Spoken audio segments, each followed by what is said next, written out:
My family ordered me to bake 132 desserts for my sister's celebration, then removed my chair from the table and told every guest she had created them. I was standing beside the kitchen like hired help when a television producer walked across the room, called me Chef Ren, and asked why the owner of Ember Rye was serving food at someone else's party. My mother went silent. My sister turned pale. But before either of them could explain, a message appeared on my phone revealing that my sister's husband had opened a $68,000 credit line she claimed she knew nothing about. My name is Laurel Renner, and that was the night my family learned the daughter they erased owned the restaurant they had been bragging about all evening. Chapter 1. The name they left off the table. The first time Paige called about the party, she made 132 desserts sound like something I could finish between lunch and dinner service. It was the first week of September 2025, and I was standing in the kitchen at Ember Rye with a tasting spoon in one hand and my phone pressed between my shoulder and ear. Around me, copper pans hissed, knives struck cutting boards, and Nia Calder was correcting the consistency of a bourbon caramel sauce. Paige said it was only a few desserts, and that the party was important to Chase. Only a few meant 132 individual portions for investors, business partners, and people Chase considered influential in Greenville. He hoped the evening would help Ashford Row, his proposed mixed-use development, attract another round of financing. Paige was 31 weeks pregnant by then, and our mother used that fact like a ribbon tied around every request. Diane said we all needed to support Paige. She said it would be good for the family. My mother had a talent for making refusal sound like cruelty. I told Paige I would help, but I would treat it as a real order. That afternoon, I emailed her the production details. The ingredients would cost $982. Preparation, baking, finishing, packaging, and delivery would require approximately 46 labor hours. The commercial value was $3,168. I offered to charge only the direct costs and reduce labor because she was my sister. I included one condition. Ember Rye had to receive credit for producing the desserts. Paige replied within 12 minutes. She would handle the credit. Mia read the email over my shoulder while I checked the quantities again. She asked when my family planned to begin treating my work like work. I told her it was one event and that Paige was under pressure. Mia folded her arms. She said it was never just one event. I wanted to disagree, but history stood between us. My family remembered every birthday cake, holiday dinner, engagement, brunch, and charity platter I had provided.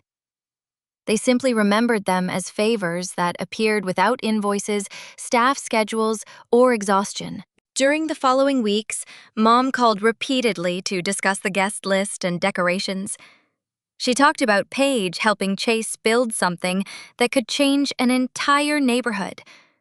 When she mentioned me, she said I cooked at a small restaurant across from the event venue. That description was not technically false. It was only small enough to erase almost everything that mattered. I owned Ember Rye. I had signed the lease, survived the first 18 months of thin margins, hired the staff, rebuilt the menu, and negotiated with every supplier who had ever tried to raise prices without warning. Local diners knew me as Chef Ren. My tasting menus had been covered by 2 regional food magazines, and a television producer had contacted us twice about a possible feature. I had told my mother those things. She simply never held them in her mind for long. Whenever I talked about the restaurant, she found a way back to Chase and his development plans. In her world, success wore a tailored jacket, stood beside architectural renderings, and used words like capital stack. It did not arrive home after midnight smelling like smoke, citrus peel, and fryer oil. By October 25, every dessert had been completed. We produced brown butter apple tartlets, dark chocolate rye cakes, and miniature maple custards with toasted pecans. Before the delivery van left, I photographed every tray. The ENR mark was visible beneath the packaging, and Owen Mercer saved the invoice, production sheet, delivery record, and final menu in our system. I told myself I was being careful because I ran a business. The truth was that some part of me already expected trouble. The party occupied a renovated event space directly across the street from Ember Rye. Through its tall front windows, I could see my restaurant's amber lights glowing against the October evening. Sterling Table Events had arranged the room with cream linens, gold flatware, and floral displays tall enough to make conversation difficult. Their name appeared on the vendor board near the entrance. Ours did not. I found Paige beside the seating display and asked where Ember and Rye had been credited. She glanced toward Chase before answering. Sterling Table was managing the presentation, she said. Using one name looked cleaner and more professional. I reminded her that credit had been the only condition of my discount. Her hand moved instinctively over her stomach. She asked me not to create tension before the guests arrived. That was the first moment I understood the omission was not a printing mistake. I could have confronted Sterling Table. I could have refused service or removed the desserts. Instead, I photographed the vendor board and saved a copy of the printed menu. Then I found my place card at the family table. For a few minutes, seeing my name there softened something in me. I had delivered the food, but I had also been invited as Diane's daughter and Paige's sister. I went to the restroom, changed out of my work jacket, and returned wearing the green dress I had carried across the street. My chair was gone. A silver-haired man now sat between Mom and Chase. My place card had disappeared. I asked Mom what had happened. She explained that Chase needed another seat for a potential investor. Since I would probably be checking the desserts, she had decided I was the easiest person to move. I told her the work was finished and that I was there as family. Mom lowered her voice. Paige had worked so hard on the evening, she said, and I was always the adaptable one. Surely I would not embarrass my pregnant sister over a chair. I looked at Paige. She adjusted her napkin and avoided my eyes. No replacement seat had been prepared. Sterling Table eventually pointed me toward a narrow service table near the swinging kitchen door, where 2 temporary workers were storing water pitchers. I remained standing. When Chase began his speech, the room quieted. He thanked the investors who believed in Ashford Row. He praised Paige for supporting his vision. Then he thanked Sterling Table for designing the entire culinary experience, including the desserts. Applause spread across the room. A woman near me tasted one of the apple tartlets and told a Sterling Table representative it was extraordinary. The representative smiled and accepted the compliment. Paige heard it. She said nothing. I did not grab the microphone. I did not overturn a tray or demand that anyone acknowledge me. I photographed the menu, the vendor board, and the chair where my name had once been. For years, my family had mistaken silence for permission. That night, I finally understood how much they depended on that mistake. My phone vibrated. Nia had sent a message from across the street. Dana Klein, a producer for Southern Tables, had confirmed the location visit. She wanted to film Chef Ren at Ember Rye in 3 days. I read the message twice. Inside that event space, I was the inconvenient daughter who could surrender her work and lose her chair without causing a scene. Across the street, 23 employees were waiting for decisions only I could make. A television crew wanted to enter the kitchen I had built. Customers had booked tables because they trusted my name, even if my own family had never bothered to remember it. I looked through the window at Ember Rye. Then I picked up my coat and walked out. The cold air struck my face as I crossed the street. Behind me, the event continued under soft lights, polished speeches, and borrowed credit. Ahead of me, Nia stood inside the restaurant doorway, holding it open. I had almost reached her when a man's voice rose from the party entrance behind me. He had turned over one of the dessert trays and found the E&R mark stamped beneath it. He asked the Sterling Table representative why their desserts carried the name of the restaurant across the street. Chapter 2. The restaurant across the street. The question followed me through the open doorway of Ember Rye. Nia glanced past my shoulder toward the event space, where the man was still holding the empty tray. Two other guests had joined him. One woman pointed at the E&R mark, then looked across the street at the same initials etched into our front window. Nia asked if I wanted her to close the door. I told her no. Within minutes, the silver-haired investor who had taken my chair entered the restaurant with 3 other guests from the party. They seemed embarrassed, curious, and slightly suspicious, as though they expected to discover a catering kitchen hidden behind the dining room.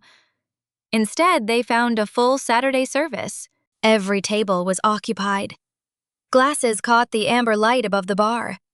Plates moved through the pass with the controlled speed that had taken us years to build.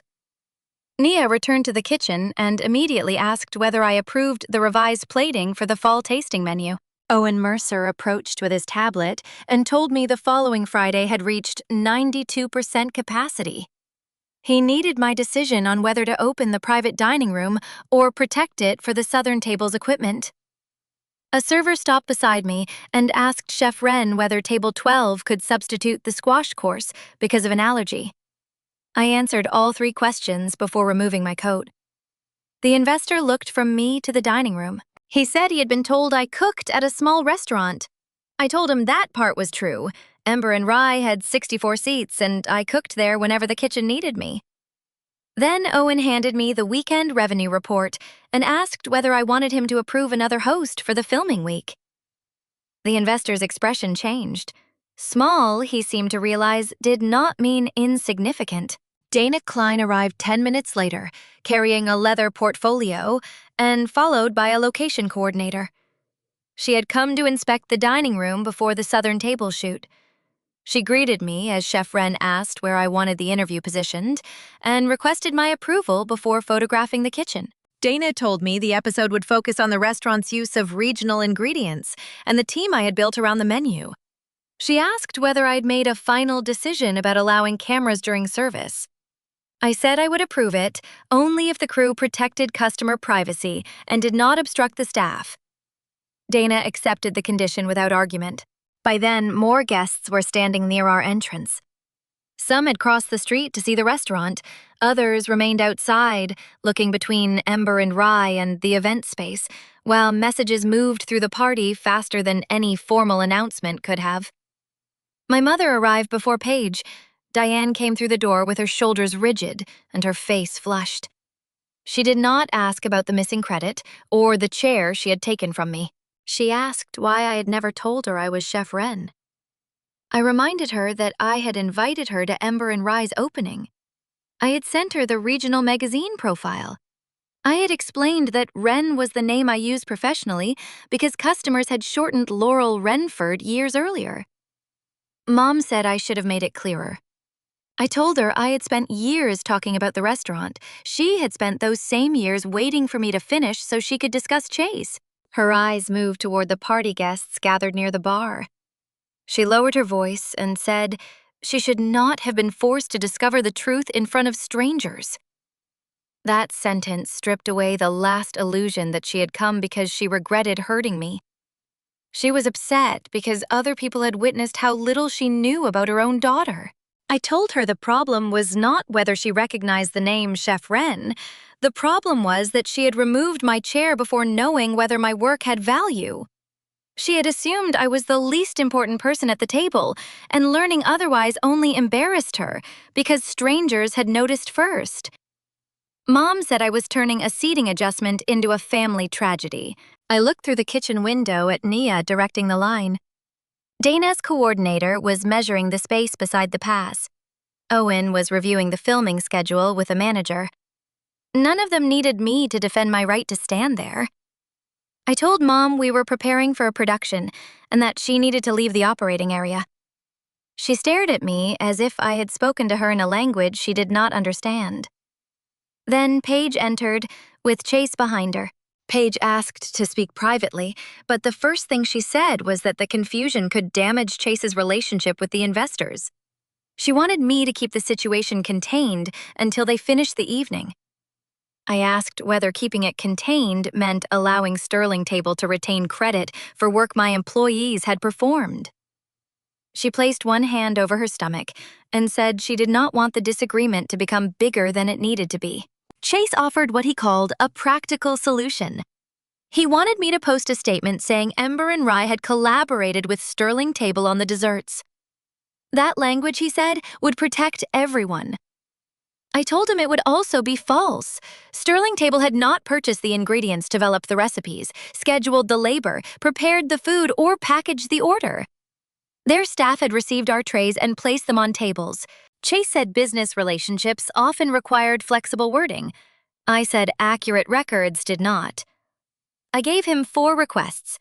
Every inaccurate post had to be removed or corrected. Ember Rye had to be identified as the producer. The invoice had to be paid. All emails, menus, notes, and production documents related to the order had to be preserved. I did not threaten a lawsuit. I did not accuse anyone of stealing a recipe or violating copyright. I wanted the record to identify the people who had done the work. The Sterling Table representative entered while Chase was still trying to persuade me. Her name was Marissa Bell, and unlike Chase, she understood that a public credit dispute could follow her company into future contracts. Marissa admitted Sterling Table had not produced any of the 132 desserts. Her team had accepted the delivery and arranged the presentation according to instructions provided by Paige. She offered to forward the email chain and production notes. She also agreed to post a correction. Chase called the entire situation a miscommunication. Marissa did not repeat that word. Before midnight, Sterling Table published a short correction confirming that Ember Rye had produced the desserts served at the Ashford Row event. Owen saved the post its URL and the timestamp. He also preserved photographs of the vendor board, our invoice, the production sheet images of the marked trays, the menu revisions, and every message we had exchanged with Sterling Table. The correction should have felt like vindication. Instead, I watched 3 employees complete closing tasks after working extra hours on an order my family had treated as free. Public recognition could not return their Saturday night. It could not place my name back on the family table. The next morning, Vivian Cross of North Star Hospitality Group called. She had heard about the Southern Tables shoot through Dana's production network. North Star had been watching Ember Rye for several months and wanted to discuss an investment that could help me purchase the building from Martin Sloan. The offer was real, and so was the temptation. North Star wanted 32% ownership, 2 board seats, and approval rights over any expense above $25,000. Vivian also wanted a formal role in expansion, senior hiring, and brand direction. She did not disguise the terms as generosity. North Star would provide capital because it expected influence and a return. I told Vivian I would review the proposal with Owen and independent counsel. For years, owning the building had been the line separating Ember Rye from permanent security. Martin had begun discussing retirement, and another buyer could raise our rent or refuse to renew the lease. North Star could solve that problem. It could also place strangers at another table where decisions about my work would be made. On Monday, October 27th, Owen brought the Sterling Table files into my office. We reviewed them beside Vivian's proposal and the filming schedule. Most of the messages were ordinary. Delivery times, tray dimensions, refrigeration requirements, allergen notes. Then I found an email from Marissa to Paige. Marissa had asked whether Ember Rye should be listed separately because the restaurant was producing every dessert. Paige's answer had been sent 3 days before the party. She wrote that Sterling Table could accept shared credit to keep the presentation consistent. She said Laurel was family and would not object. The final line was shorter. Laurel won't make a problem out of it. I read it until the words stopped looking like words. Paige had not merely remained silent when Chase thanked the wrong company. She had approved the lie in advance because she believed my need to belong would keep me obedient. I printed the email and placed it beside the photograph of the seating chart where my name had once appeared. Then I sent Paige one message. We need to talk before the cameras arrive. Chapter 3. The debt behind his success. Paige arrived at Ember Rye 40 minutes after I sent the message. I was waiting in my office with her email, the revised invoice, and a photograph of the original seating chart arranged across my desk. She closed the door behind her and remained standing. "What do you want me to say?" I pointed to the chair across from me. "The truth would be a good place to start." Paige sat down carefully. At 38 weeks pregnant, every movement required more effort, but I refused to let her condition erase the choices she had made. I placed Marissa's email in front of her. "You told Sterling Table they could take credit because I wouldn't object. They were managing the presentation. I wanted everything to look consistent. Why does consistency always require my work to disappear?" Paige looked at the invoice instead of answering. I moved the seating chart beside the email.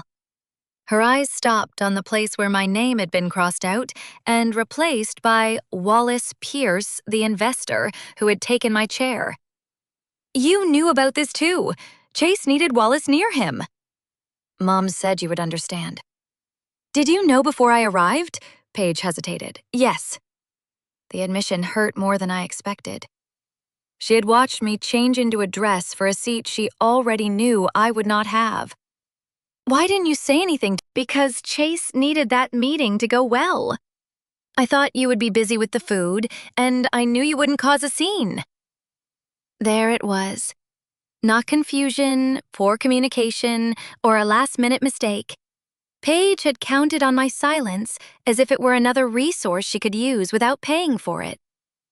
"So you authorized Sterling Table to take the credit, knew my chair had been removed, and said nothing because you believed I would absorb it." Her face tightened. "When you say it like that, it sounds terrible." "It sounds accurate." Paige did not apologize. Not then. She stared at the documents and admitted each fact because the evidence left her nowhere else to go. I slid the revised invoice toward her. It included the $982 in ingredients and the reduced labor amount we had agreed upon before the party. "This has to be paid, but I will not accept money from Ashford Row or any account Chase controls until we know where those funds came from." Paige opened her banking app and transferred the payment from a personal savings account funded by income she had earned before leaving her previous job. Owen verified the transfer after it cleared. Most of the labor payment went directly to the employees who had worked extra hours. Nia received the overtime allocation and distributed it through payroll. Paige watched Owen calculate the adjustments. "All of that is going to the staff. They gave up evenings and part of their Saturday for your party. I thought the restaurant was already paying them."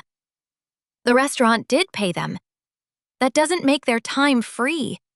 For the first time, Paige seemed to understand that the favor she had requested was not something I had produced alone in a quiet kitchen. It had been built from 23 people's schedules, wages, childcare arrangements, and physical labor. Mom arrived before we finished. Diane said she wanted to explain why the party had mattered. Years earlier, when she and Dad had little money, wealthier families in Greenville had treated her like someone who should be grateful merely to enter the room. She remembered being ignored at fundraisers and excluded from committees because she lacked the right address and connections. I wanted one evening where no one could look down on us. I believed her. I also saw the terrible symmetry of what she had done. "I understand why status became important to you, but you created the exact humiliation you were trying to escape, and you handed it to your own daughter."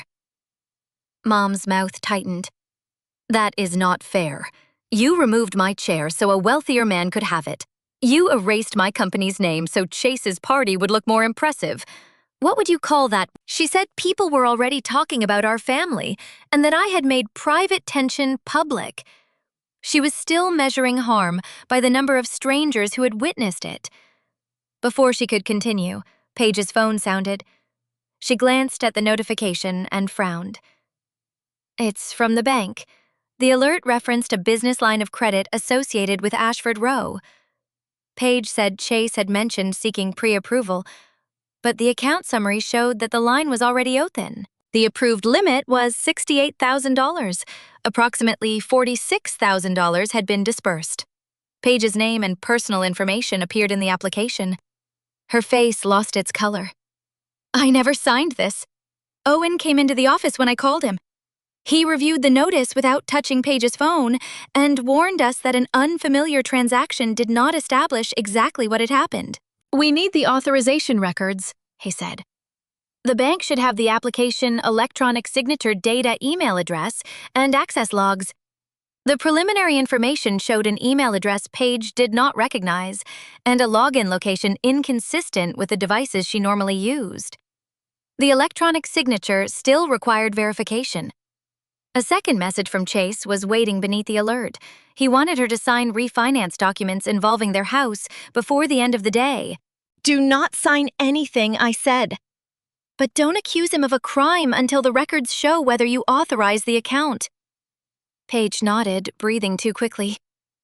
Owen helped us organize the documents without pretending to be an attorney. By early afternoon, the numbers revealed a much larger problem. The business line credit cards, vehicle financing, unpaid contractor bills, and other business obligations created approximately $173,600 in potential debt exposure. We did not count the $46,000 twice. It was money already drawn from the $68,000 line. Chase's image of success had been financed by borrowed money, unpaid invoices, and a development project that still lacked sufficient capital. Paige appeared throughout the records as a signer, guarantor, or backup source of credit. Through an attorney recommended by Owen, Paige received an initial list of protective steps. She requested credit reports from all three bureaus, placed appropriate fraud alerts and freezes, changed her email and banking passwords, preserved Chase's messages, and asked the bank for the complete authorization file. She opened a new individual account for future income and refused to sign the refinance documents. The attorney warned her not to transfer, conceal, or dispose of marital assets. She also advised Paige to wait before filing an identity theft report until the authorization history confirmed that Paige had never approved the line. The bank placed a restriction on transactions connected to the disputed activity while it reviewed the account. It did not freeze every asset Chase and Paige owned. When Paige called Chase, she put the phone on speaker. He answered with the calm voice he used when he believed everyone else was overreacting. It's bridge financing. You agreed that I would handle the business side. I agreed that you could apply for pre-approval. I did not agree to open a $68,000 account in my name. You don't understand how development financing works. Then send me every document. His tone changed immediately. This is Laurel, isn't it? She's poisoning you against me because she wants revenge over a chair. I said nothing. Chase told Paige the refinance had to be signed before an investor withdrew. He said Ashford Row could collapse if she delayed. When she still refused, he reminded her that she was pregnant and should not be making complicated financial decisions under stress. Paige looked at me as if she expected me to answer for her. I placed the phone on the desk directly in front of her and stepped back. Her hands trembled, but her voice did not. I'm not signing anything until my attorney reads it. You have an attorney now? Yes. If this project fails, you will be responsible. I want the records, Chase. He disconnected the call. For several seconds, none of us moved. Then a voicemail appeared. Paige played it once. Chase warned that if Ashford Row collapsed, the blame would belong to her and to me. He said investors would walk away. Contractors would lose work, and everyone would know which two sisters had destroyed the project. Owen saved the voicemail with the rest of the evidence. Then he looked at the production calendar mounted beside my office door. The Southern Table's crew would arrive in less than 12 hours. Vivian Cross still expected my answer about North Star's offer. Dana Klein expected a restaurant ready for the most important filming day in its history. Paige was sitting across from me with $173,600 in questionable obligations and a husband who had just turned pressure into a threat. Outside my office, the kitchen continued preparing for the cameras. Inside it, everything my family had hidden behind Chase's success was beginning to come due. Chapter 4. Fear is not consented. By 7 the next morning, Ember and Rye no longer looked like the restaurant I knew. Lighting stands occupied one corner of the dining room, cables ran beneath taped floor covers, and Dana Klein's crew had turned our private dining room into a temporary production station. The Southern Table's feature was an opportunity, not a guarantee. A successful episode could bring reservations and recognition. It could also overwhelm our staff, increase food costs, and fill the dining room with guests more interested in a television appearance than the experience we had built. I had revised the tasting menu, approved the camera positions, and reorganized the staff schedule twice. Nia took control of the kitchen. Owen handled operations expenses and communication with the production team. For once, I was not supposed to carry every decision alone. Vivian Cross arrived shortly before filming with North Star's letter of intent in a leather folder. The terms had not changed. North Star wanted 32% ownership, 2 board seats, approval over expenses above $25,000, and influence over expansion, senior hiring, and the Ember Rye brand. "I'd like your answer after the shoot," Vivian said. This is when attention around the restaurant will be strongest. She was not threatening me. She was using timing the way experienced investors did. North Star's money could help me purchase the building before Martin Sloan sold it to someone else. It could also make that purchase the first decision I no longer controlled. Before I could respond, Paige entered, carrying a document bag and a small rolling suitcase. She looked exhausted. Her hair was pulled into a loose knot, and the skin beneath her eyes had gone gray. "I left the house," she said. Chase had continued pressuring her to sign the refinance documents. When she refused, he had paced through their bedroom for most of the night, warning her that investors would abandon Ashford Row. Paige had waited until he left for a meeting, packed a few things, and driven to the restaurant. "I'm not asking you to fix the debt," she said. "I need somewhere safe to call my attorney." I took her into my office. She arranged the bank notices, credit reports, and refinance documents across my desk while I returned to the dining room for the first interview setup. Dana was adjusting the shot when Chase called. Even through the closed office door, I heard Paige tell him she would not return home until she understood the accounts bearing her name. His voice rose loudly enough to pass through the wall. When I entered, Paige was gripping the edge of my desk. "You're destroying everything we built," Chase said through the phone. Paige closed her eyes. "I need the authorization records. You need to stop letting Laurel frighten you. She didn't open the account." "You don't know what you're talking about." Paige tried to answer, but the color drained from her face. She pressed one hand against her temple and said the room was moving. Nia appeared behind me, took one look at her, and asked about her symptoms. Paige admitted she had a severe headache and had been seeing flashes of light. At 38 weeks pregnant, dizziness and a possible blood pressure increase were not something we could explain away as stress.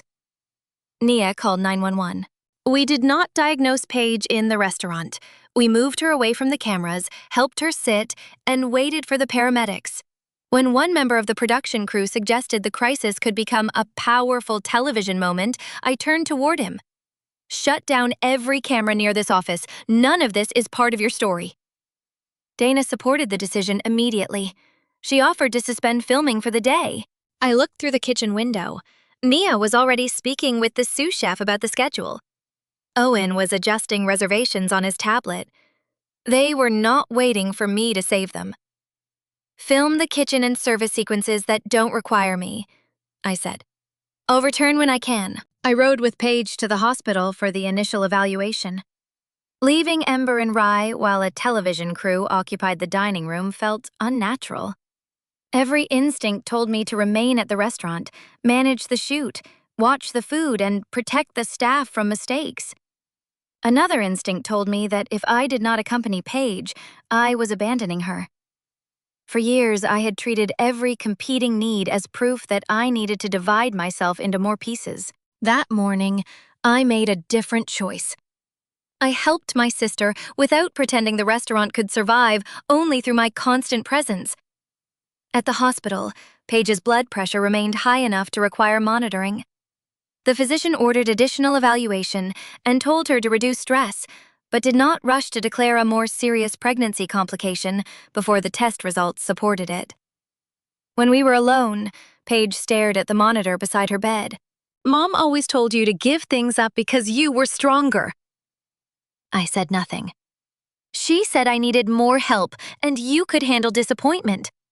After a while, I stopped asking whether you wanted to give something up. I treated your silence like permission." Her voice broke. "Then Chase did the same thing to me.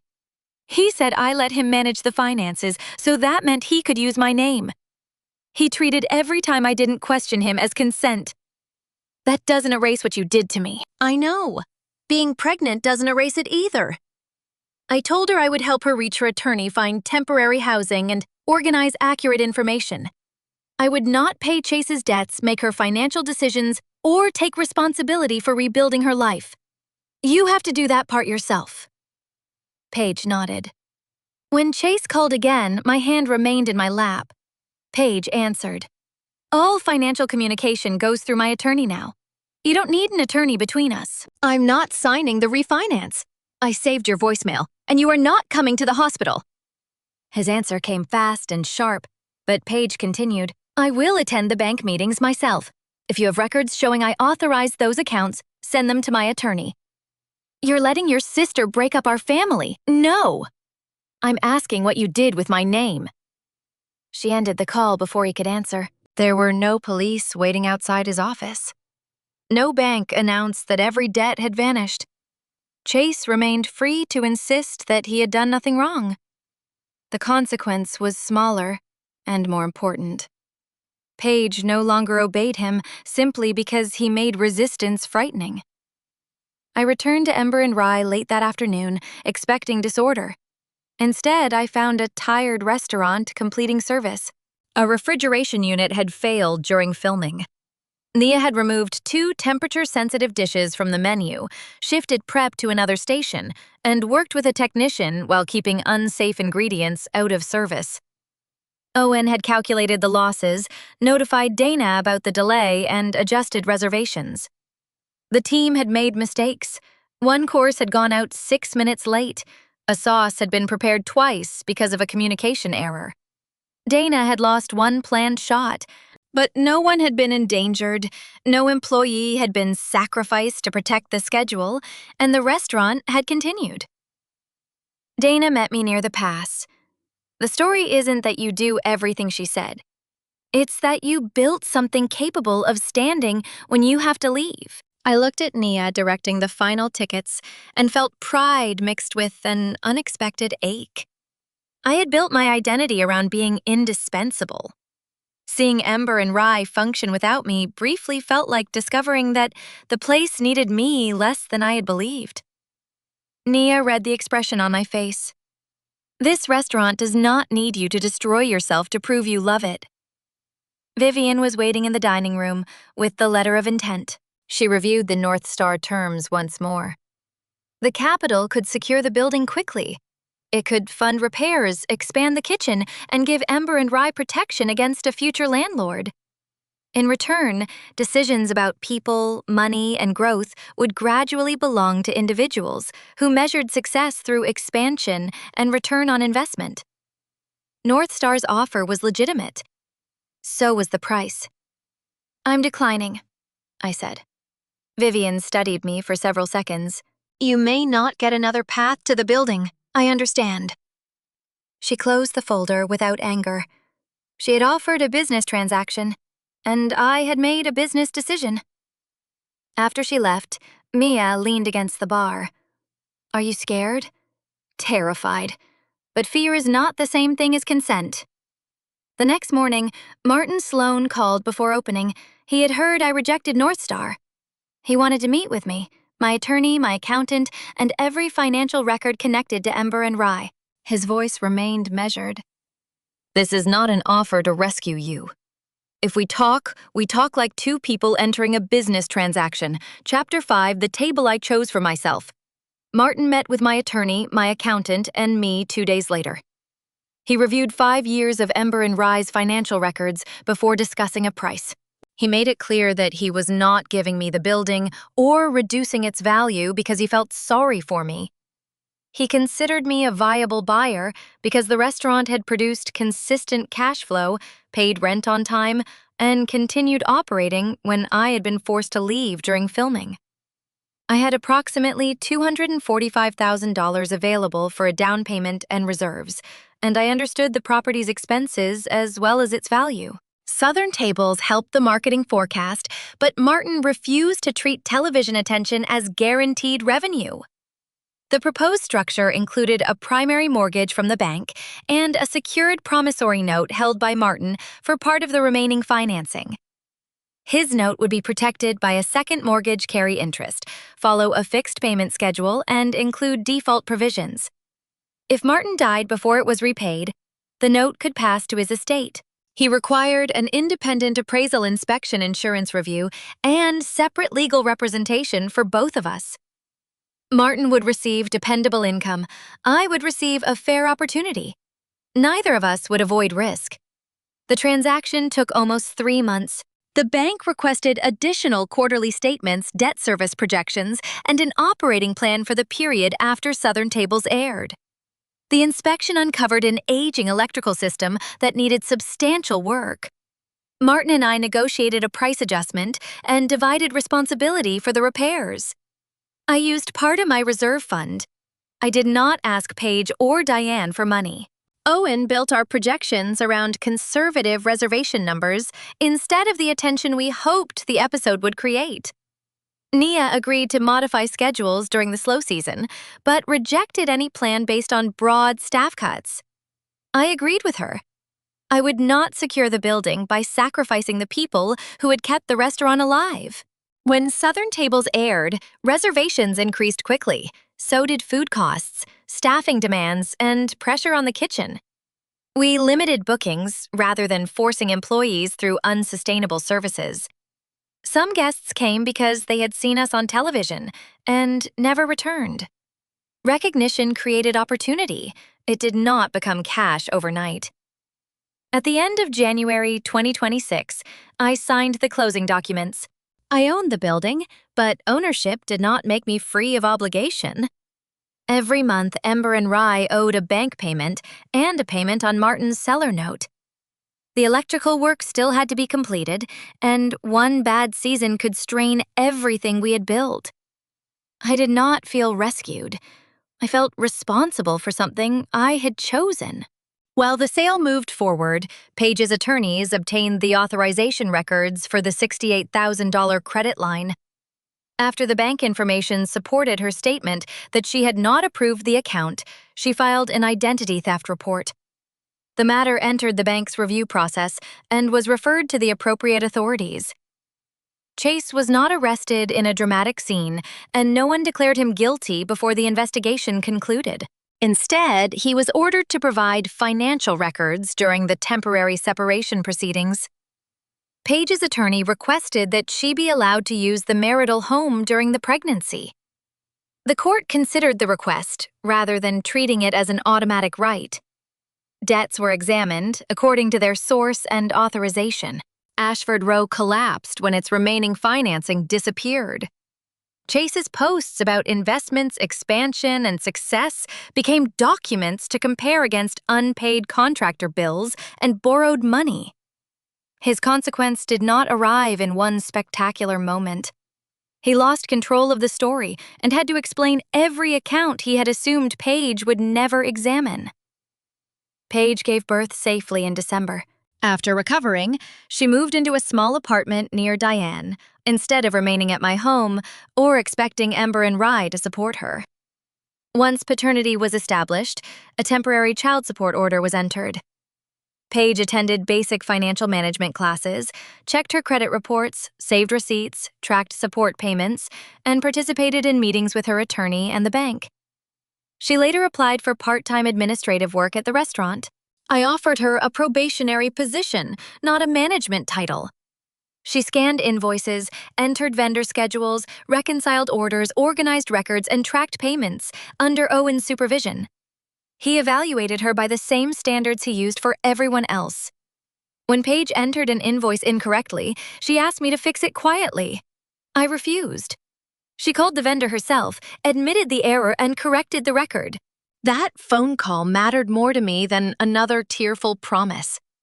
She was learning that responsibility meant repairing mistakes, even when no one protected her from embarrassment. Diane changed more slowly. She first blamed me for failing to explain that I was Chef Ren. Then she focused on the humiliation our family had suffered after the party. Only after reading Paige's email did she admit that my work had been erased deliberately. Her apology eventually named what she had done. She had dismissed my profession, removed my chair, treated unpaid labor as a family obligation, and recognized my success only after strangers confirmed it. I did not reward the apology by removing every boundary. Diane had to call before visiting the restaurant. She could not interfere with employee schedules, request special tables, change operational arrangements, or use the name Chef Ren to impress her friends. She still slipped. One afternoon, she introduced me to a friend as her daughter, the television chef. I corrected her. I owned the restaurant before television noticed it. Diane drew breath to argue, then she stopped. She tried again and introduced me as her daughter Laurel, the owner of Ember Rye. It was not a perfect transformation. It was evidence that she could interrupt the habit of controlling how my life was presented. Paige asked to speak with me privately in April. She did not blame Chase her pregnancy or our mother. She admitted that she knew my chair had been removed, approved the false credit, benefited from Diane's favoritism, and depended on my silence. She also admitted that she had turned to me only when her own life began collapsing. I accepted her apology. I also told her that trust would not return because of one honest conversation. She said she understood. She would continue doing her part, even if I was never ready to be as close as we had once pretended to be. For the first time, Paige did not treat forgiveness as something she deserved for finally telling the truth. By June, 8 months after the party, Ember Rye had settled into a more sustainable rhythm. We remained busier than before Southern Tables, but we still faced payroll, rising food prices, repairs, and 2 property loans. Martin occasionally came for dinner and always paid his bill. Nia received performance-based profit participation and a formal voice in operating decisions. Owen became director of operations because his work had already proven he deserved the role. Paige continued part-time, lived in her own apartment, and raised her child within the support structure established through the temporary orders. Chase paid child support, while the financial review continued. The disputed credit line remained unresolved. I never turned his collapse into a public revenge campaign. Documents could speak without me performing his humiliation. One evening, I arranged a small dinner at Ember Rye for Nia, Owen, Paige, Diane, and several employees who had been with us through the hardest years. There was no family table and no lesser table. Before everyone sat down, Diane reached for a chair and began moving it closer to mine. "Mom, leave it where it is." Her hand remained on the chair for a moment. The old version of her would have explained that she only wanted the arrangement to look better. This time, she released it and stepped back. I did not sit at the head of the table like a queen claiming victory. I sat between Nia, Owen, Paige, and the people who had learned to share responsibility while respecting one another's boundaries. For years, I thought winning would mean Diane finally recognizing my success, Paige admitting she needed me, Chase being exposed, or my name appearing on the deed. Those things mattered, but they were not the victory. The victory was learning that I could love my family without giving them the authority to determine my value. For most of my life, I thought belonging meant earning a place at someone else's table. It took losing my seat to understand that I had already built one of my own. Do you think Laurel was right to help Paige without paying the price for her choices? And could you forgive a family that only respected you after strangers recognized your worth? Share your thoughts below and subscribe for more stories about betrayal, boundaries, and the moment everything changes.